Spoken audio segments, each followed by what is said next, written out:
എന്തായാലും നമ്മുടെ ലാലേട്ടൻ വന്ന എപ്പിസോഡിൽ നമ്മളെ ജിൻഡോ, ശ്രീതു, അർജുൻ ഈ 3 പേരും ആകെ വഷളായിരിക്കുകയാണ് കേട്ടോ.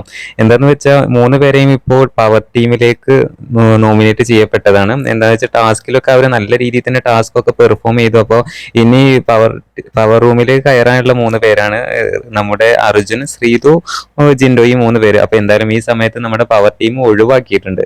എന്താന്ന് വെച്ചാൽ ലാലേട്ടൻ ഹൗസിൽ ഇനി പവർ ടീം എന്ന സംഭവം ഇല്ല. ആ പവർ ടീമിന്റെ പേര് ഇനി പീപ്പിൾസ് റൂം എന്നാക്കി മാറ്റിയിട്ടുണ്ട്. അതുപോലെ ഇനി നമ്മൾ ബിഗ് ബോസ് ഹൗസിൽ പവർ ടീം എന്ന ഒരു റൂമേ ഇല്ല. എല്ലാവരും ഒരുപോലെ സിംഗിൾ ആയിട്ട് തന്നെ ഗെയിം കളിക്കുക എന്നുള്ളതാണ് കേട്ടോ. അപ്പോൾ എന്തായാലും ഈ അവസ്ഥയിൽ നമ്മുടെ 3 പേരും 3 ആളും വളരെയധികം ചിരിച്ചുകൊണ്ട് തന്നെ നിൽക്കുന്നത്. എന്തായാലും ഉള്ളിൽ എന്തൊക്കെയോ വിഷമവും കാര്യങ്ങളൊക്കെ ഉണ്ടാകും.